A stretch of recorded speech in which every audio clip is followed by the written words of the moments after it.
Salutation statistics supporters. This is a stats MR. Back with another presentation to sleep through. Today I will be going over some ocean statistics, and I will also mix in some mic scratching as a change of pace. Let me know if the mic scratching is a compliment to or subtraction from solo whispering.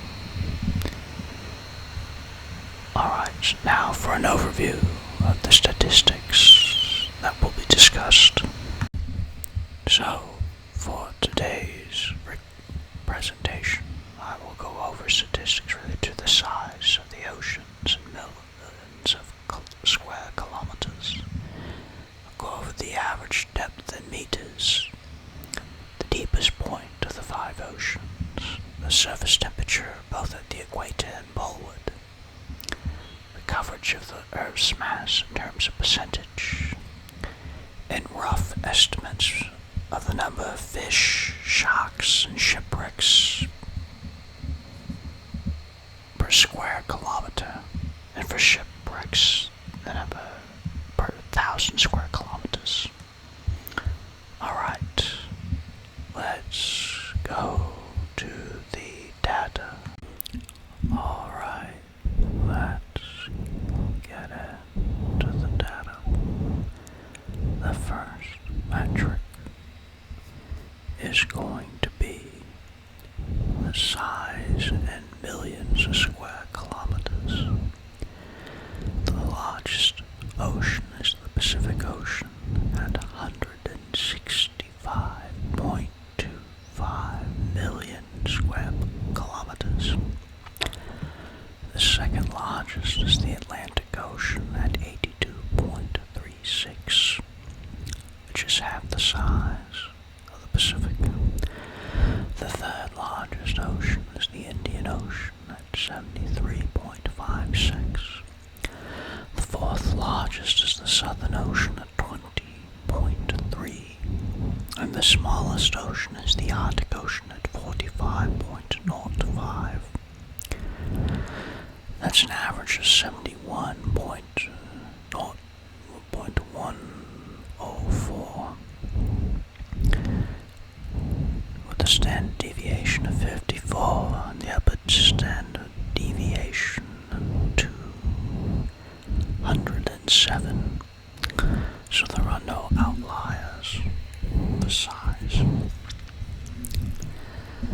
The next metric is the average depth in meters. The deepest ocean is the Southern Ocean at 4,496. The second deepest ocean is the Pacific Ocean at 4,280. Third deepest ocean is the Indian Ocean at 3,960. The fourth deepest ocean is the Atlantic Ocean at 3,339.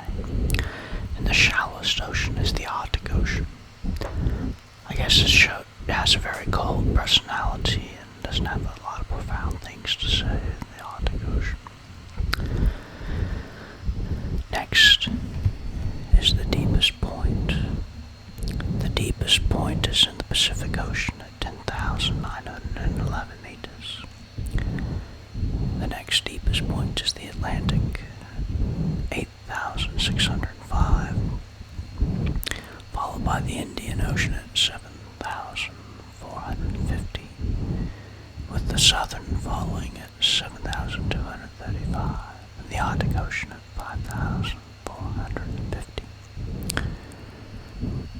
There's an average of 7,930 with the upper standard deviation outlier limit of 12,430. So there are no outliers for the deepest point. Next metric is the surface temperature at the equator. Now, the Pacific, Indian, and Atlantic Oceans all have surface temperature 30 degrees at the equator. The Southern Ocean does not exist at the equator, as it circles or encompasses the continent of Antarctica. And the Arctic Ocean does not exist at the equator. It's around the North Pole, bordering Canada, Russia, Norway, and Alaska. Next, the surface temperature at the poleward ranges from -1.4 for the Pacific to -2 degrees Celsius for the Atlantic and Southern. The Indian Ocean does not exist at the poleward, as it's bordered by India, Africa, Oceania, and then the Southern Ocean to the south.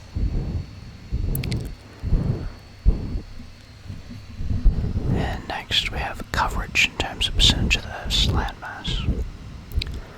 So the Earth's landmass is covered 30% by the Pacific. The Atlantic is 20.8, so the Pacific and Atlantic Ocean combined cover a majority of the Earth's landmass. Next is the Indian Ocean at 14.4, the Southern Ocean at 4, and then finally is the Arctic Ocean at 2.8. So the oceans combined account for 72.5% of the Earth's mass.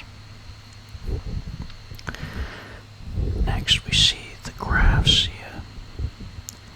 See size in millions of kilometers. We see the Pacific dominating, the Atlantic, and then we see the Arctic being the smallest. It is interesting how the two coldest oceans, the Southern and the Arctic Ocean, are the two smallest. You get into the average depth. It is interesting how the Southern Ocean is the deepest and the Arctic is the shallowest, and those are the two coldest.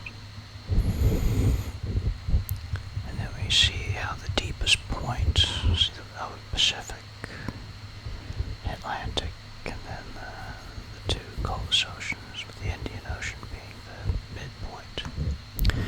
You see on a lot of these graphs that the Indian Ocean is kind of the midpoint for a lot of things. Actually, yeah, so the Indian Ocean, I guess, being the warmest ocean and also kind of the most moderate ocean. Okay, now, next we get into some neat estimates.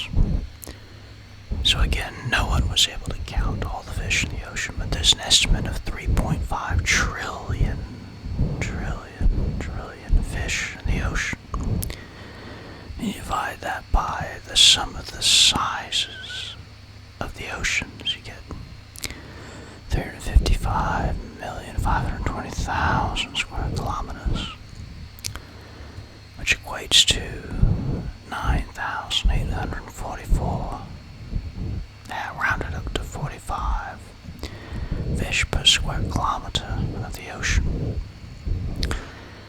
Next we get into sharks. There's an estimated 1 billion sharks in the ocean. Now, when you divide that by the number of square kilometers, from here you get an average of 2.81 sharks per square kilometer of ocean.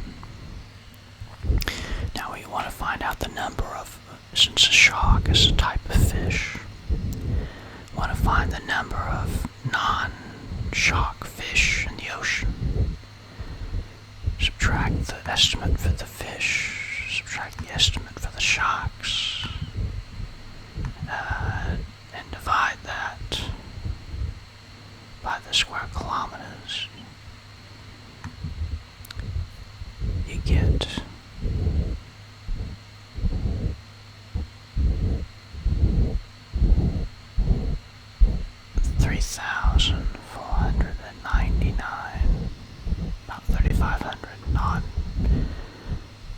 fish in the ocean. Yeah.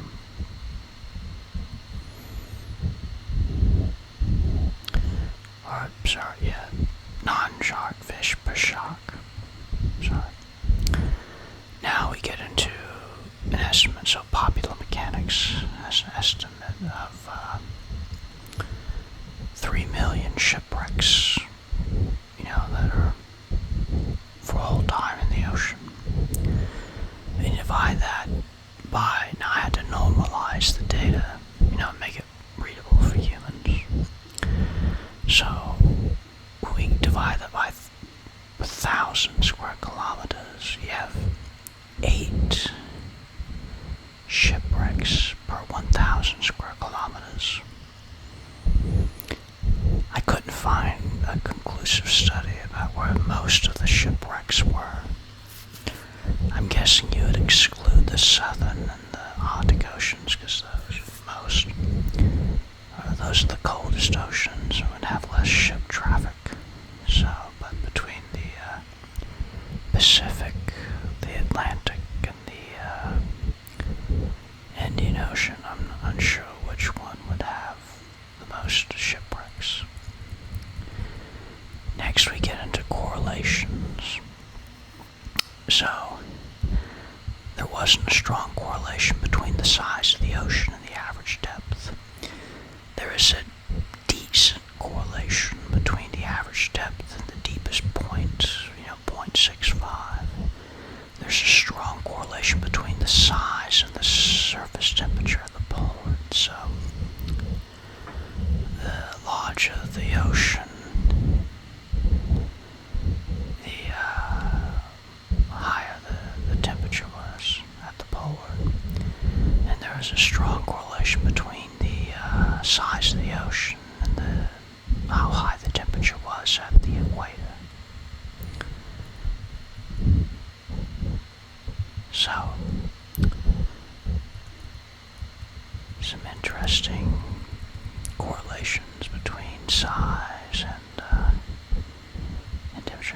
temperature. And I guess that makes sense, because if the ocean, if it's large enough, it should have some coverage of the equator, and both water and land are warm at the equator, so that makes sense. Alright, that is the conclusion of the presentation. Comment whether or not you enjoyed the mic scratching, thought it was terrible. Let me know either way. Again, this is a Stats MR, wishing that your efforts have positive correlation with the results. Feel free to leave a like and subscribe